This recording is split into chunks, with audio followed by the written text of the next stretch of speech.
Welcome to Liturgical Shenanigans, a Wayfolk Arts podcast, with your hosts, Hannah, Phil, Jackson, and Maddie.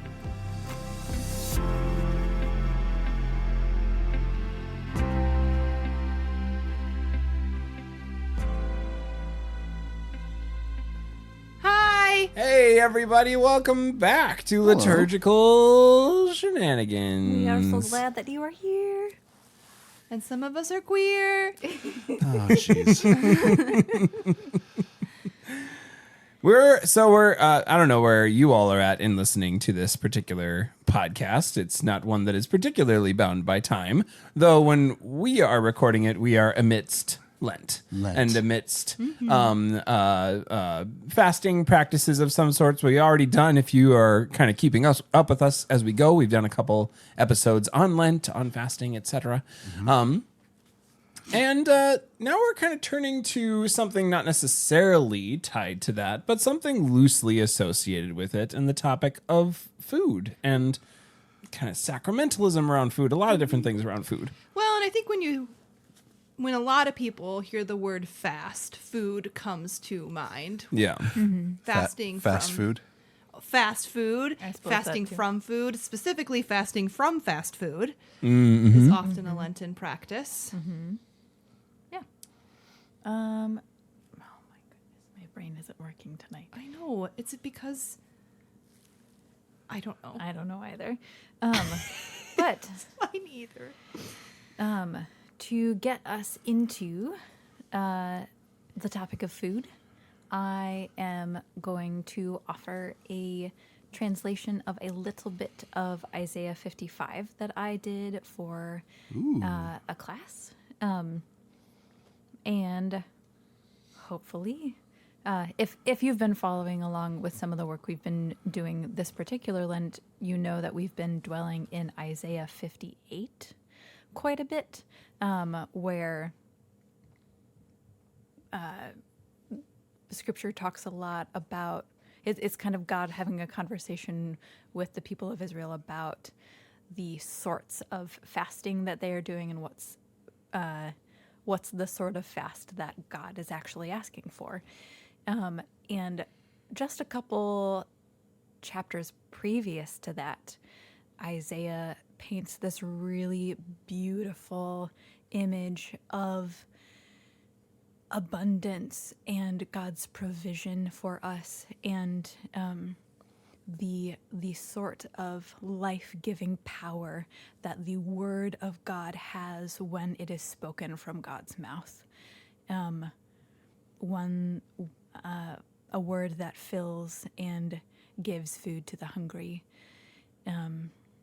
So, sort of to juxtapose those other pieces of Isaiah we've been dwelling in, dwell with us in this tiny little bit of Isaiah 55. Just to prepare yourself for listening, settle into your seat wherever you are, or settle into your feet if you are standing, and take one deep breath with me.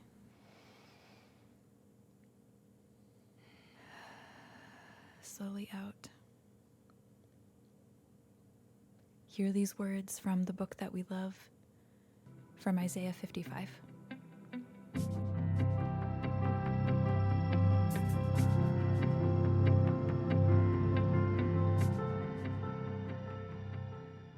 Hey, everyone who is thirsty, come to the waters.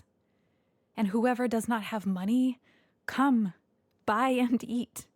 And come buy without money and without cost wine and milk. Why do you spend money on what is not bread and your labor on what is not filling? Listen well to me and eat good things, and your being shall delight in lavish food.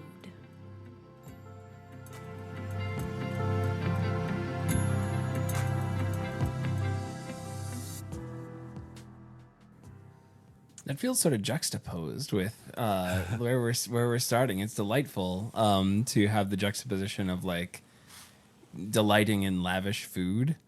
as opposed to what you described initially as like what the initial thought around fasting is like depriving of food or so it's delightful to have that call towards delighting in food as well. And I love that this particular piece of Isaiah 55 invites people to show up as they are. It's like this abundance doesn't cost you. Like there isn't a price for this. Just come, eat, be filled, be fulfilled. Feels again very juxtaposed to some of the fasting verses where, especially in Isaiah, where it's like, but actually, here's how you're supposed to do it. It feels very Shrove Tuesday. Yes, it really does. It totally does.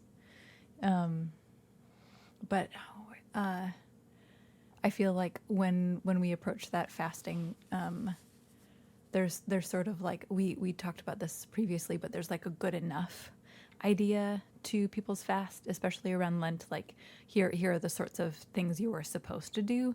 And this is just such a different invitation, and is a very different relationship with food. Yeah. It's also a different relationship with invitation.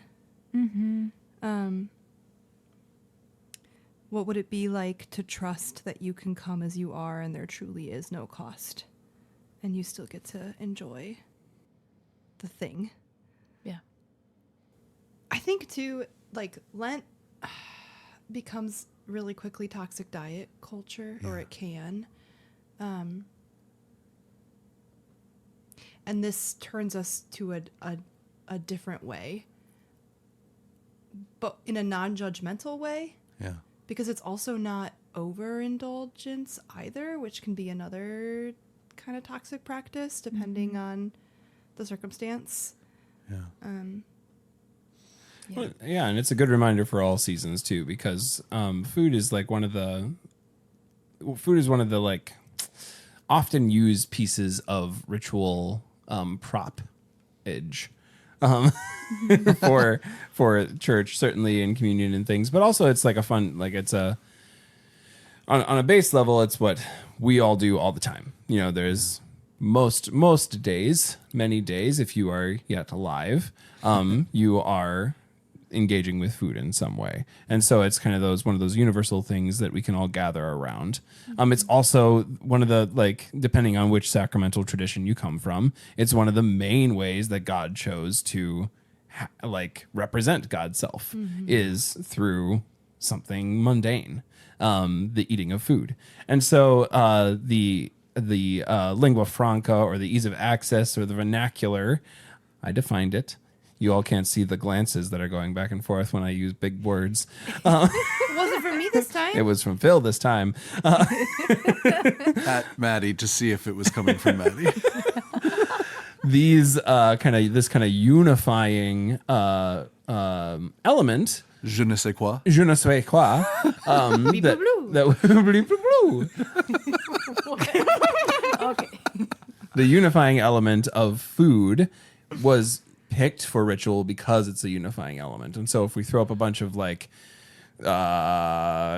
too much significance around it, too much weight, it denies the sort of welcome or hospitality or invitation that we were just talking about, and makes it not something that's accessible. Makes it something that is so filled with purpose or liturgical meaning that we lose the earthiness of it, and we lose the everyday, we lose the delight of it as well. Well, and also, this is another one I think that I hope, well, no, I'm going to say it now, so it gets to. We get to tag on the Patreon that this is a podcast with nature's fecundity, right? And calendrical rites. Those are your buzzwords, so you can mark your bingo cards. So, but really, because a thing that we've lost in our culture, where pretty much I can go into the grocery store and buy strawberries any day, throughout the year. There isn't so much of our practices and our rituals and our seasons and our calendars and our holidays are built around what food is doing, because food is what brings people together. Like literally so like an anthropologist would say that food is why cities gather, right? We were able to hunters move to more like agriculture, move to more like different kinds of production and ways that we can support each other and have enough food for people. And now that we have so much at all the time, it doesn't really matter when harvest is, and it doesn't even really matter when winter is. For those of us who are privileged for that to be true for. Right. In If this, you're not, yeah. In this, go ahead. And on the other end of that, it's quite painful when there's not an access to any of that. Right. Or when you've cut yourself off from access because of disordered eating habits. Well, and that's where I was maybe wandering my way to, was the juxtaposition of what we've been talking about, big picture in Isaiah 58 and what Hannah just shared from 55. It's that time, it's that a season for all things, right? Very Ecclesiastes. It's this, there is the time when there is food and there is abundance, and it is not bad or shameful for us to enjoy the goodness that is here. And there are times that are tighter. And that's not, it's weird to say this, right? But that's not bad. There is extreme poverty and there's exploitation. There's people who are hungry that shouldn't be. That's not what I'm talking about. But in a normal season, a rhythm of hunger and a rhythm of feasting is all good. But we have so much shame tied on both extremes, I think, in our culture. Food is so wrapped up in like shame and the way that we satisfy our discontents, whether it's by restricting or by indulging. Yeah. So many commercials for food is about how sinful it is. Right? Like those chocolate commercials. Indulge yourself. Yeah. Let's be bad. Let's have candy. Let's be bad. Yeah. Fries. Yeah. Well, yeah. I think Phil talking about the our lack of connection with the seasonal nature of our food. I just keep thinking about how there's a cost to that. In how we experience the food. That like you can get a strawberry any time of the year, like Phil said, but the best strawberries are from a nearby strawberry farm in June, when like the soil around you produces the fruit that you then get to pick and eat. Like when the time between a plant producing its fruit and you harvesting it and eating it, when that window is shorter, I feel like is sort of the pinnacle of the experience of food and the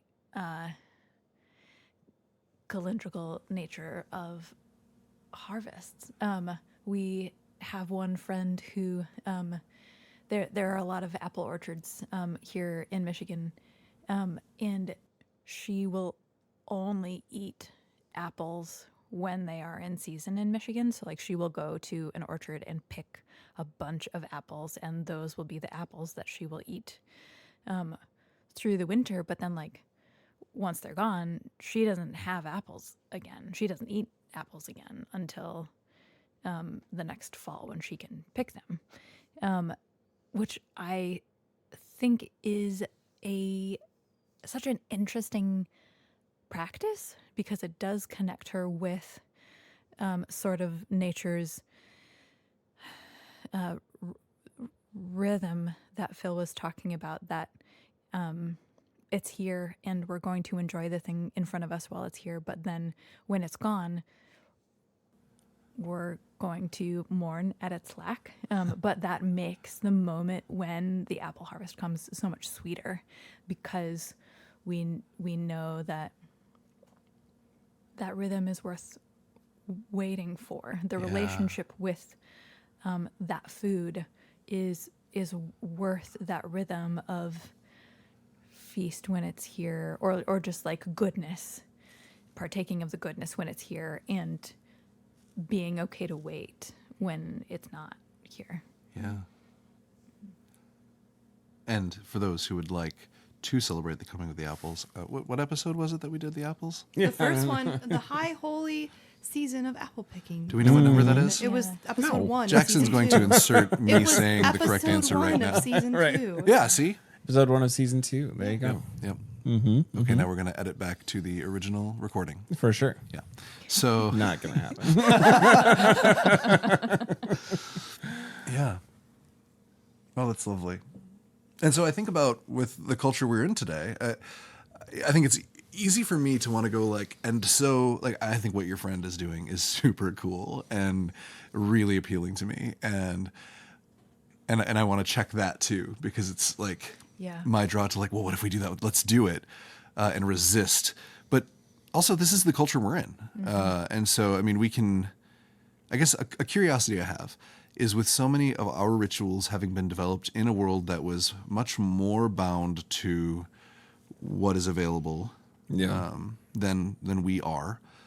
We could put in kind of a legalism thing, but like, I'm curious how could that change or what does incorporating food into our liturgies look like in a world of timeless abundance? Interesting. Yeah.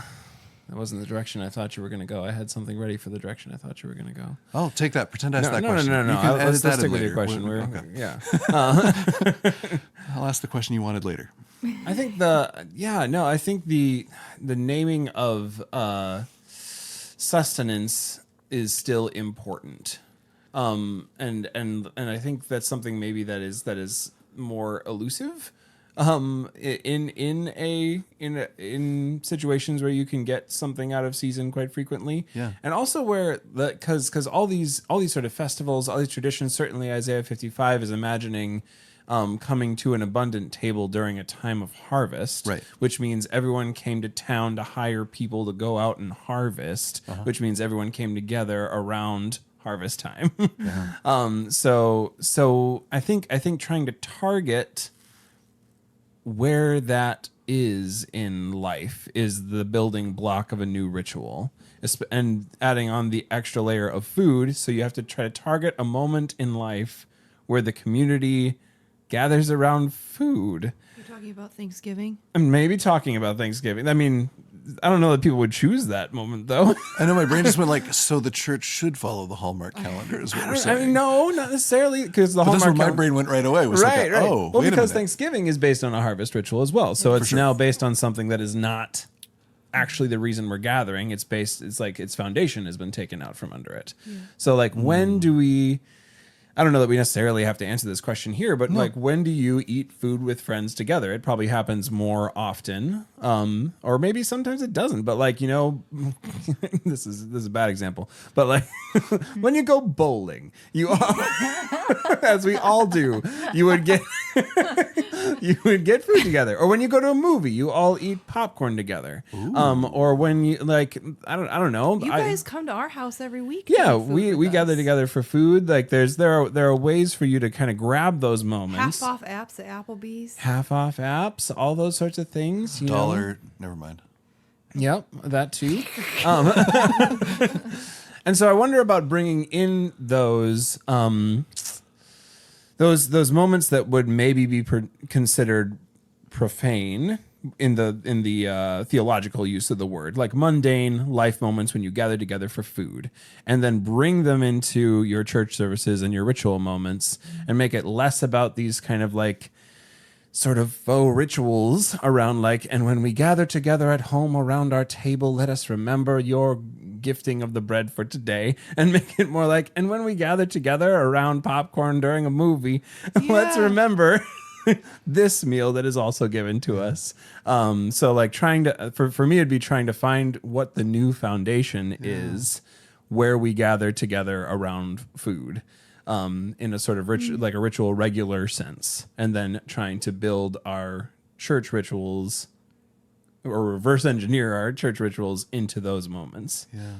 It makes me think about the church we're at, what does the pizza Sunday. once a month. And that's tied to the calendar in a sense.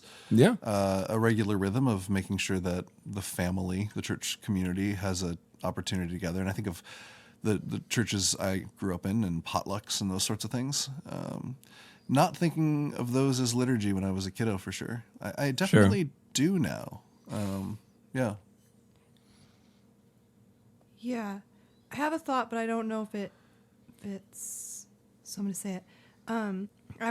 The food as liturgy, I was thinking about when I did ran youth group, we had a popcorn machine.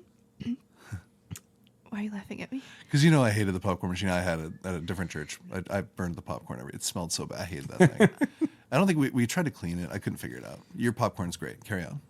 All right. So we had a popcorn machine, and it became it became a liturgy of youth group night. I would make it, and it would make the whole church smell like movie theater popcorn. Like it would waft up the stairs, and everyone that came in would know, oh, it's youth group night. Like they would follow the smell to the youth room.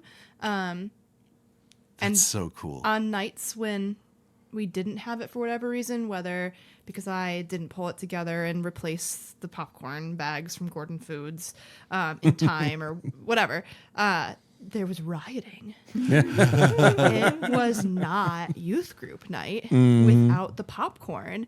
And it was also interesting is for whatever reason, before I had started using it, this popcorn machine had been there for years, but only ever used for special services.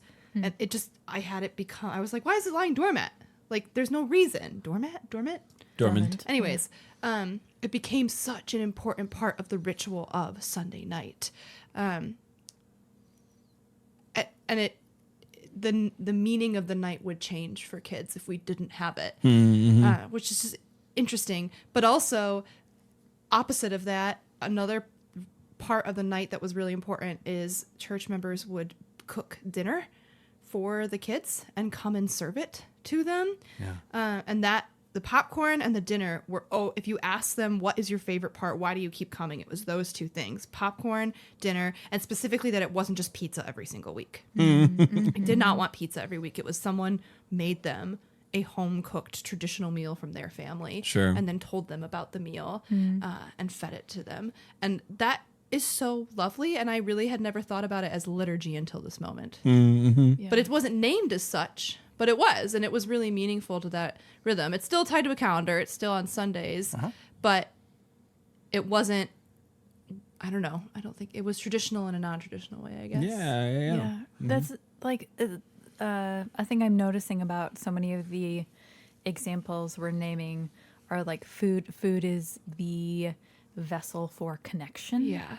In these particular examples, whereas like the example of our friend who only eats apples in season, that's her connection with the food itself and with creation. But this is our connection with each other through food. And I was trying to think about like why is it that these food things were the important symbolic pieces of those things for your youth group. And if I were guessing, especially with the home-cooked meal one, like if you were receiving that sort of home-cooked meal from someone, you would know that this meal is important to them for whatever reason. This meal, these foods in particular, hold memories for those people, and them making that food for you is an act of love. So it's almost like the meal is love made tangible that you are receiving and consuming, which I just think is super beautiful. And I feel like our daily rhythms don't often hold that sort of connection, like us cooking food for other people as a way to tell them that we love them, or just a way to say, I have an abundance of love and I would like to give some to you via this food. I'm just sad that rhythms feel busy, and that doesn't happen as much. Yeah, I also was experiencing some sadness in times where I have not been eating, whether for good or bad, rather because I'm allergic to the thing or I'm experiencing a season of disordered eating, whatever, and how isolating that is. But also when you put it as, look, I love you and I'm feeding you as an act of love, it's then like a rejection of that love to refuse to eat the thing. And then there's shame there, and that's not the purpose of the love, but that's what internally might happen. Like, I don't like what you cooked. Yeah. So I reject it, or I'm not eating right now for whatever reason. I don't know, just how painful that all is. Yeah. And that is a really painful thing for some people on the giving end. Yes, too. that's what I'm saying, for everybody. Yeah, definitely. Yeah.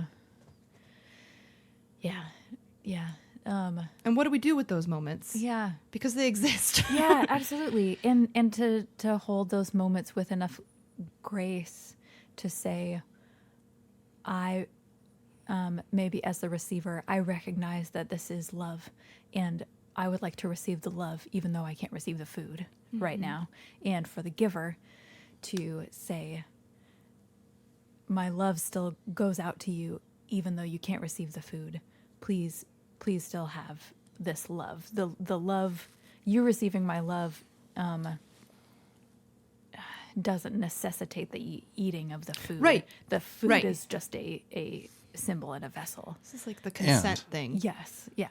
And just, and this isn't you should have done your work, but it feels like the conversation that I've gotten to eavesdrop on y'all with the bread that's used for communion at the seminary. Yeah. And like, how do you, if we're going to share a loaf, how do we make one that everyone can consume? How do we actually? It feels so tied to hospitality too, right? All of this, like even when we're bringing a meal from home, that's hospitality. And like when you say, I want to share this from the abundance of love that I have for you, but it's also in a particular way that's only it's Hannah flavored, right? Like if we all take turns cooking, the food is going to come and it's going to have flavor from however we learned to cook and whatever our tastes were developed in the families we grew up in. And so it's like generations, probably, whether it's from our own families or families that whatever we experienced of food and family and such, or even just community, if we grew up not with a family, these are the flavors of hospitality. And it's different. That just feels so beautiful to me. I'm getting to taste you. Ew. I know, but like, do you know what I mean? I do. Like when It's you make really your sauce, vulnerable. do you know what I mean? It is. Like this is Maddie. My sauce. Yeah. Or the Yeah. popcorn, I'm sure, was just the taste of that community. No, yes. And it being taken away was so painful. Yeah. Because the community is gone. But it's all really vulnerable. Me making this thing and wondering if you're going to like it. Yeah. Yeah. Or the opposite of that, me tasting this thing and not liking it and then having to say I don't like it. Or me really not wanting to eat it for whatever reason. It just, everybody's in a really vulnerable space around food. I, for a really long time, did not like to eat around people at all, particularly people I was dating. I would dread being asked out to dinner. I barely ate when my husband started taking me out to eat when we first started dating because it was so anxiety producing for me. And then it wasn't until I started to feel safe with someone that I was completely comfortable eating. And some of that's just because I was always told growing up I was such a disgusting, messy eater. So it's whatever. But also, you might be messy. I am so messy as an eater. It looks like a toddler was left behind. I am so tired. It looks like a toddler ate whatever I just ate. Yeah. Or post-feral toddler. Post-feral. Yeah. Oh no. Smashing into.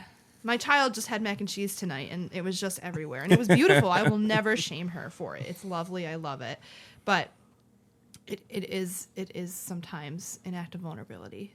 Yeah. To both give and receive a meal. Yeah. And yeah. That just makes me also like how we think about, as we were talking about family as having babies and childhood, and the way that we do family liturgy, ritual fooding together in the small scale, like how we bring up our children to understand the eating of food. And if it's a thing that we judge you for how you eat, need to do it in a particular way, like we might with a worship service where the liturgy is a lot stricter. Yep. Here's, we pray and you eat with this fork in this hand and blah, blah, blah, blah. Or we do like your baby Izzy and the cake is like Jay, my kiddo, has a cookbook that my sister made that's called What's on Jay's Face. And it's just all these pictures of the times that toddler baby smeared food all over the face. So, Lovely. I'm not trying to impose and our way is better. I do think it's better. But the recognizing of that is liturgy in a sense too, that we're teaching about community and family and what relationship we have with one another through the relationship we have with our food. Well, and teaching a child to eat is so stressful and scary because the gagging and the choking and it's just frightening. But also because I am who I am, I have to obsessively research how to do things in order to make myself feel safe. And all the things I would read were, yes, it's going to be really anxiety producing, but you can't pressure the child or else it'll make it worse. And you can't let them know that you're anxious because then you're going to make a trauma attachment with food for the rest of their lives. And if they gag, you can't react. Like, it's so awful. But yeah, it makes sense because you don't want to make eating a non-enjoyable, stressful thing right from the start. And if you're someone who already gets anxious around food for whatever reason, it's even harder not to project that when you're teaching a kiddo to eat. Oh, yeah, food's crazy. Well, I'm sure people are hungry by now. It's true. And now you have all sorts of things that'll fill your head when you're eating. Hungry for more podcast. Hungry Let's for keep more going. podcast. If you want to continue the conversation, we will be continuing it as well over on our Patreon, which you can listen to next week for the after show shenanigans. If you are looking for a way to hear more about stuff that we're talking about, it's a great way to do that. If you're looking for a way to help out the show, it's a great way to do that as well. If you want to hear Maddie use swear words. Yep, there's lots of that. You can find us over on patreon.com/Wayfolk Arts. We're a Wayfolk Arts podcast. And you can find us over there, a number of different tiers of things for you to engage with. And we'd love for you to engage with us both over there, but also on our socials, Facebook, Instagram, Discord. We post a lot of things on Instagram. So if you want to keep up with us, Instagram is a great way to do it. A veritable buffet of whatever. That was the joke. Yeah, nice. We're really grateful that you're here, whether you're a patron or a general audience member. We're so thankful for the ways that you've continued to listen to us. Happy Lent. Happy food.